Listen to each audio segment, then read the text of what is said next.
जश्न फरीदाबाद साहित्यिक एवं सांस्कृतिक केंद्र FLCC तथा सहयोगी सभार्य फाउंडेशन और NZCC द्वारा 13 से 15 दिसंबर तक आयोजित त्रिदिवसीय कला संगीत और साहित्य उत्सव, जिसमें कई सांस्कृतिक कार्यक्रम आयोजित हुए। क्योंकि ये उत्सव टाउन पार्क में आयोजित किया गया था, इसलिए भी यहाँ आम लोग आसानी से पहुँच रहे थे।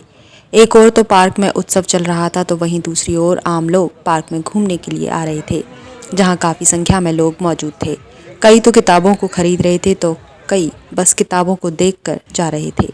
वहीं दूसरी तरफ हो रही थी सांस्कृतिक कार्यक्रम की तैयारियां, जहां पर कुछ महिलाएं व पुरुष ऐसे ही संगीत पर थिरकते नजर आए। रविवार को जश्न फरीदाबाद का समापन था। दोपहर में बच्चों के लिए पेंटिंग प्रतियोगिता आयोजित की गई। इस प्रतियोगिता में फरीदाबाद के 400 बच्चों ने प्रतिभाग किया था। शाम को 4 बजे से साहित्यिक चौपाल हुई, जिसमें लेखिका निमता राकेश ने साहित्य में नारी के बारे में बताया। वहीं उत्सव में सांस्कृतिक मंच तैयार किया गया, जहां कवि सम्मेलन और मुशायरे का आयोजन किया गया और इस तरह से जश्न फरीदाबाद साहित्यिक एवं सांस्कृतिक केंद्र का समापन हुआ, जिसके एग्जीक्यूटिव मेंबर वसुमित्रा सत्यार्थी और सचिव विनोद मलिक ने कार्यक्रम के बारे में जानकारी दी। वसुमित्रा सत्यार्थी है। मैं Faridabad literary and cultural centre में एग्जीक्यूटिव मेंबर ट्रेजरर हूँ और ओवरऑल हम आपस में एक टीम वर्क है हमारा। फरीदाबाद लिटरेरी और कल्चरल सेंटर बहुत सालों से एक प्रयास कर रहा था कि फरीदाबाद में कला, साहित्य और संस्कृति के कार्यक्रमों को बढ़ावा दिया जाए, ताकि फरीदाबाद में एक माहौल ऐसा पैदा हो कि लोग किताबों से, टीवी से, इन चीज़ों से हट करके ऐसे लाइव कार्यक्रमों को आएँ, एंजॉय करें, अपने लाइफ को एक जीवंत करें। उस उद्देश्य से हमने फरीदाबाद में समय समय पर बहुत ही बेहतरीन कार्यक्रम, जिनमें कि कवि सम्मेलन, मुशायरा, गज़लों के कार्यक्रम, रफ़ी के लिए याद रफ़ी और भी म्यूज़िकल कार्यक्रम, और टाइम पे हमने चित्रकला प्रतियोगिता भी करते हैं। और उनकी हमने पेंटिंग देख करके हमें भी खुशी हुई और बच्चों ने बहुत अच्छे तरीके से किया। हमने इन्हें 5 कैटेगरीज़ में उनको एक टॉपिक्स दिए थे।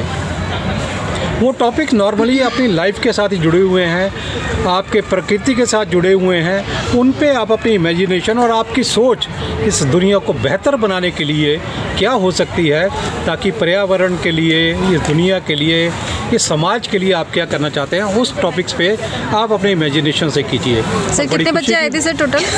कितने बच्चे आए थे? लगभग 400 के करीब बच्चे इस बार आए थे। तो देखिए, हर कैटेगरी में हमने 3 फर्स्ट, सेकंड, थर्ड प्राइजेज़ लिखे हैं और बच्चों को प्रोत्साहन देने के लिए इस बार ही हमने कैश प्राइजेस प्लस उनके लिए बहुत ही बेहतरीन अपनी FLCC की ट्रॉफ़ी, हमारा जो लोगो है उसकी ट्रॉफ़ी हमने उनके लिए बनवाई है, वो हम देंगे ताकि बच्चे एक स्मृति के रूप में अपने पास रखें। इसे जश्न फरीदाबाद हम कहते हैं।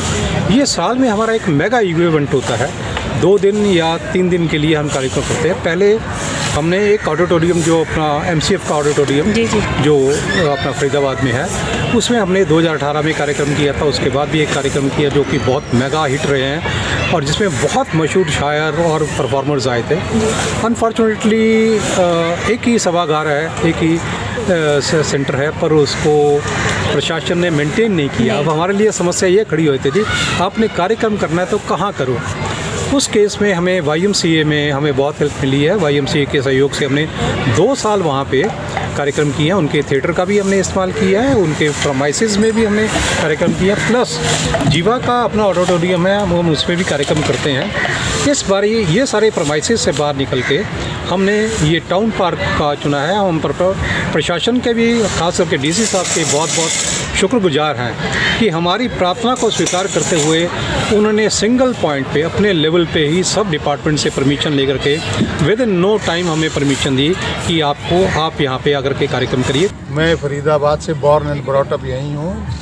हम फरीदाबाद के शुरू के बाशिंदे हैं। मेरा नाम विनोद मलिक है और मैंने ही FLCC संस्था बनाई थी अपने मित्रों को जोड़ के, जो एक साथ सोचते थे कि ऐसे कार्यक्रम करने के लिए हमारी एक संस्था होनी चाहिए। तो सर, ये संस्था कब से चल रही है? ये 2018 से है जी। ये हमारा 4th एडिशन है। सिर्फ 2 साल जो कोविड के थे उसमें हमने कोई प्रोग्राम मतलब किए थे, लेकिन वो ऑनलाइन किए थे प्रोग्राम। तो बाकी इस तरह का पब्लिक प्रोग्राम नहीं हुए थे। आज सर जश्न फरीदाबाद में कुछ खास? आज सुबह तो पहले वो था अपना पेंटिंग कंपटीशन था, जिसमें तकरीबन 500-600 बच्चों ने हिस्सा लिया है। बहुत शानदार कंपटीशन हुआ। और उसके बाद अभी 4 बजे एक परिचर्चा है साहित्य में नारी। हमारा मेन कार्यक्रम होता है कवि सम्मेलन एवं मुशायरा, वो शाम को होगा 6-6:30 बजे से शुरू। पहला प्रोग्राम हमने ऑडिटोरियम में किया था, जो NIT में है दशहरा में। मतलब स्थल आप चेंज करते हैं? नहीं, चेंज करना नहीं, तो थोड़ी सी कोई प्रॉब्लम्स होती हैं। अब जैसे यूनिवर्सिटी में अगर पेपर्स वगैरह हैं जी। तो वो जगह नहीं मिल पाती है। तो सर जो प्रोग्राम्स आप हर साल करते हैं, जो भी इसमें जैसे कविता का प्रोग्राम रखा, ड्राइंग कंपटीशन रखा, पुस्तकालय के स्टॉल्स आपने लगवाए, क्या इसे हटकर हर साल कुछ और स्पेशल लाते हैं? देखिए, जैसे पिछली बार हमने गज़लों का प्रोग्राम किया था, जसविंदर सिंह आए थे गज़ल गायक। उससे पहले राधिका चोपड़ा जी आई थी, उससे पहले। तो इस बार हमने गज़ल की बजाय ये खूबसूरत नगमे जो हैं, सदाबहार नगमों का कार्यक्रम किया। तो सर इस बार आपको कैसा रिस्पांस मिल रहा है यहाँ से? देखिए, ऐसे है कि आज किसी ज़माने में ये चीज़ें बहुत ज़्यादा पॉपुलर थी। हमने वो भी कवि सम्मेलन किए हैं जहाँ 6-6 बजे सुबह ख़त्म होते थे। लेकिन अब क्या है कि अब कहीं बात उस करते वक्त ही जो है, लुप्त हो अब जो चुकी है, एक मिनट, आज जो है लोगों के पास मनोरंजन के साधन बहुत हो गए हैं। ये मोबाइल से ही दुनिया बाहर नहीं निकल रही है। उसी हमारा तो प्रयास ये है कि बच्चे दूसरे लाइव प्रोग्राम को देखें। मतलब आप बच्चों की ग्रोथ में, माइंड में उनको मोटिवेट करना चाहते हैं? हाँ जी। जो कि आज जो मोबाइल की दुनिया से बाहर निकल के कुछ सांस्कृतिक प्रोग्राम में भी आए, कुछ सभ्यता जो आज बच्चों ने जो लुप्त हो गई है, वो दोबारा से उभर कर बच्चों में और बड़ों में आए। इसी को सोचते हुए आप ये प्रोग्राम हर साल? हाँ जी, जो हम आप पुस्तकों के स्टॉल लगाते हैं। अब कुछ किताबें बिकती हैं, ज़्यादातर अब नहीं बिकती क्योंकि बच्चे पढ़ते ही नहीं हैं। तो इसलिए हम ये लगाते हैं ताकि बच्चों में कोई रुचि आए, वो किताबें खरीदें और पढ़ें।